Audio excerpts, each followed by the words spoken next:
Sekarang kita mau bahas tentang, hal-hal apa aja yang baiknya dilakukan waktu 1 bulan sampai sampai di di nggak Kanada. sebulan sih ya, Ya sekeburunya kalian. awal-awal. Sekeburunya, iya. Pertama, waktu kita sampai di Kanada itu, kita urus SIN. Apa itu SIN? SIN itu sama Insurance kayak number. Social Insurance Number, ya. Ya, Kebanyakan dari itu seperti NPWP di Indonesia. Jadi kalau kalian sudah punya work permit, kalian mau kerja, tapi kalian nggak punya SIN ini, kalian nggak bisa kerja. Karena SIN ini akan diminta waktu kalian sudah lamar kerja, interview, waktu udah proses mau kerja lah udah gitu. diterima. Ya, dia akan minta SIN number kalian mana gitu. Terus SIN number ini hanya berlaku selama masa work permit kalian. Jadi misalnya work permit kalian tuh habis tahun 2025, berarti SIN kalian habis juga 2025. Nah, kalian mau extend nih work permit kalian pakai PGWP atau yang gimana, SIN-nya harus diperpanjang juga gitu loh.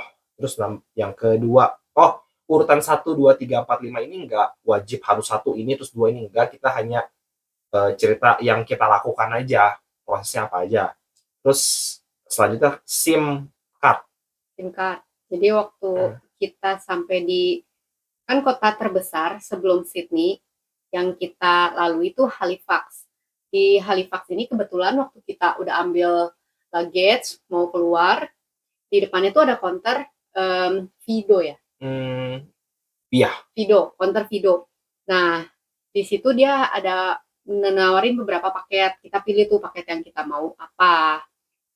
Oh, dan ini sebenarnya SIM card kan banyak, kayak di Indonesia kan ada IM3, ada Simpati, ya, ya, nah, jadi selain Excel. Fido ada Rogers, ada Telco dan kawan-kawan. Kita hanya pilih Vido, kenapa ya? Karena di airport cuma ada satu.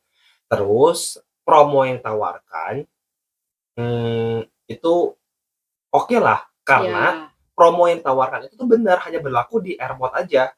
Jadi orang sini tuh nggak ngomong, oh ini hanya berlaku di airport. Waktu kita ke kota nyari, ternyata ada juga, enggak. Memang itu hanya berlaku di airport dan memang untuk new kamar aja.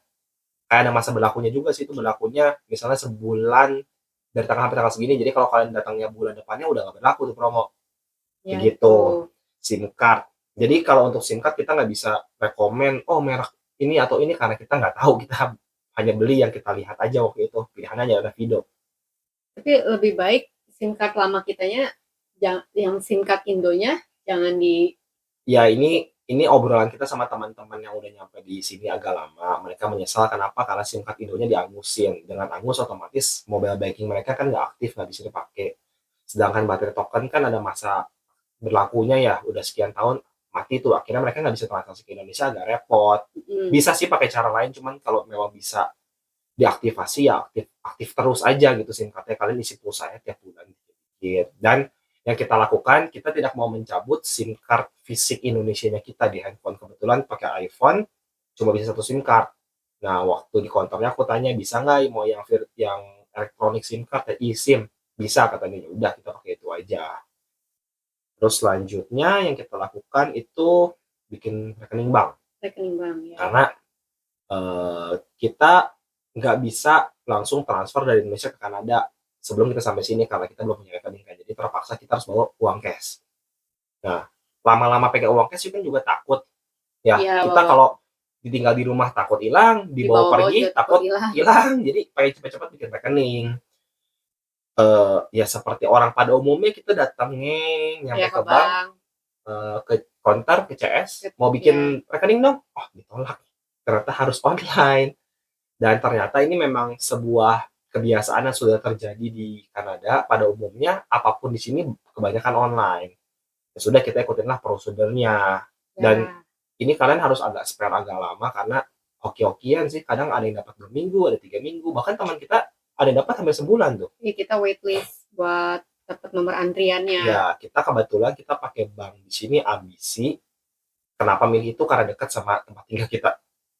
Jadi kita tuh kan pertamanya bukan di downtown Sydney-nya, kita tuh di North Sydney. Jadi eh, pinggirnya si downtown, jadi lebih sepi kotanya, lebih sedikit penduduknya juga. Jadi kebetulan dapat nomor antriannya nggak gitu lama, cuman selang berapa hari kita udah dapat kan. Iya, betul, Iya, iya betul. Karena kalau nggak salah itu ada orang yang sudah booking tanggal dan dia cancel, jadi kita bisa masuk ke slot itu. Begitu kita bikin, Ivana bikin rekening student, kalau aku rekening newcomer. Kalian tanya juga waktu Ada, dia bikin rekening, ya, ada program apa nih buat newcomer dan student? Karena pada umumnya rekening-rekening bank di sini akan ada biaya bulanan administrasi kayak di Indonesia, cuman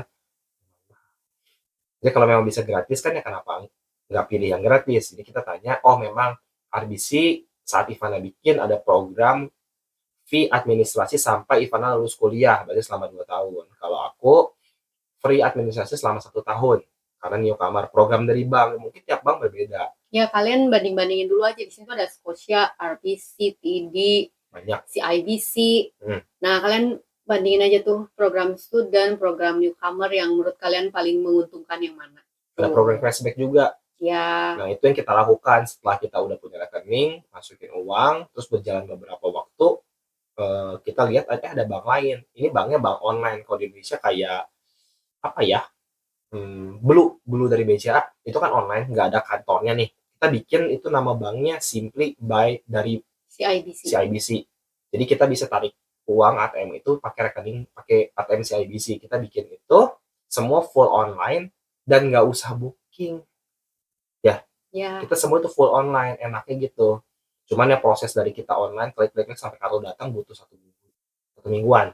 Ya, tapi ada keterbatasan sih, kayak misalkan narik sehari cuma bisa 200 gitu. Iya, Kayak kemarin kita mau bayar rent, nggak cukup dong, cuma 200 doang. Jadi iya, ya untungnya ada si RBC gitu. iya. Jadi ya selama biaya administrasinya nol, punya 2 rekening nggak apa-apa lah. Ya kan kalian pintar-pintar aturnya aja. Dan kita milih Simply kenapa? Karena Simply lagi ada kayak promo referral code gitu. Kebetulan kita tawarin sama teman kita di Toronto pakai referralnya dia dapat uang, saya juga dapat $50 dari referral dia. Jadi kalau kalian ada yang mau datang ke Kanada juga dan misalnya pengen juga lah pakai Simply karena simpel dan kalian lihat di sekitar kalian ATM CIBC-nya ada banyak, boleh deh pakai Simply, nanti japri aja ke kita, mungkin via IG kali, nanti aku share si link referral code-nya. Ya. Terus setelah rekening bank itu daftar diri, kita lakuin daftar diri itu, maksudnya kita ada website-nya, aku lupa nama website-nya apa, kayak ke Kementerian Indonesia gitu deh, kita ngomong kalau ini ada penduduk baru Kanada di Nova Scotia, Kanada, namanya Brilian Ivana Kalea, tinggal di alamat ini. Jadi kita terdaftar sebagai WNI yang sedang tinggal di Nova Scotia, Kanada. ya. Itu sih semua full online, gampang banget, prosesnya kayak cuman 10 menitan deh. Itu selanjut habis daftar diri itu bikin ID card. ID card ini kenapa kita bikin? Karena kita takut kalau kemana-mana bawa paspor. Ya. Karena ID card itu Ivana punya student ID tapi nggak berlaku sebagai ID card. Kita bikin ID card-nya tuh bisa sebagai SIM, terus ada juga province ID card ya. KTP, jadi ID card kan identification ID. Ya karena kita bikin SIM, SIM kita sudah berlaku sebagai ID card. Tapi buat kalian kalau belum punya, bikinlah province ID. Begitu. Bikin SIM-nya kita bikin di Access Nova Scotia. Ya nanti itu akan dibahas di video terpisah deh. Urutan buat bikin SIM-nya soalnya memang lama. Yang terakhir MSI Card. MSI Card itu seperti BPJS Indonesia, dan ini kayak iseng-iseng berhadiah gitu deh, karena kan gini, kalau sebagai student udah ada kewajiban harus bayar insurance ke college atau uninya. Nah, sedangkan kayak si Brilian sama Kalea itu kan bukan student, jadi mereka harus kalau mau punya insurance nih, mereka harus bayar kalau emangnya mau.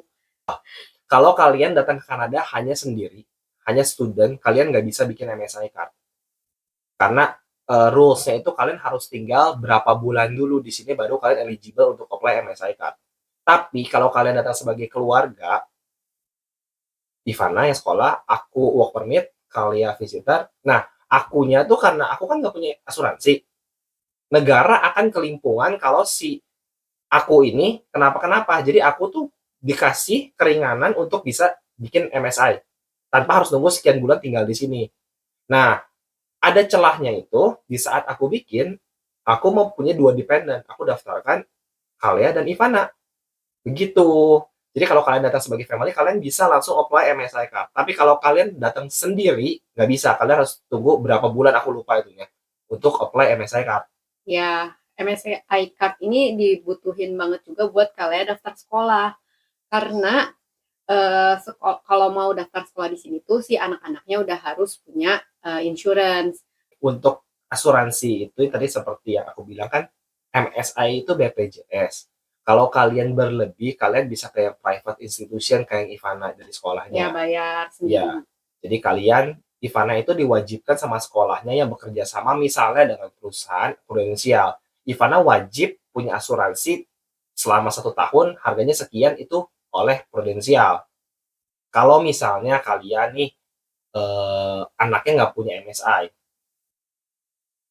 pengen sekolah, tapi sekolah kan harus mewajibkan punya asuransi. Nah, kalian bisa daftarkan ke yang prudensialnya Ivana, tapi bayar, itu nggak free. Dan satu lagi aku lupa, MSI ini itu kartu asuransi yang ada di Nova Scotia aja. Kalau kalian nonton ini dan kalian ternyata pengen ke Toronto atau kalian mungkin Beda istilahnya lagi. berbeda, tapi konsepnya kurang lebih sama. Ya, Begitu. Jadi begitu. ini ada 1, 2, 3, 4, 5, 6 hal yang kita lakukan 1 bulan waktu kita sampai di Kanada. Ya kita keburu 1 bulan ya. Semoga kalian juga kalau begitu sampai cepat-cepat dilakukan. Bisalah, nggak susah kok. Karena di sini semuanya jelas, prosedurnya jelas, nggak ada titip-titip amplop. Apalagi ya? Mungkin untuk nextnya ya, untuk yang ini udah selesai videonya, udah kita bahas. Untuk selanjutnya kita mau cerita tentang ini kali, pengalaman cari kerja. Atau tips cari rumah Ya, mungkin. itu juga. Oke deh. Di sini dulu videonya. Bye-bye. Bye-bye.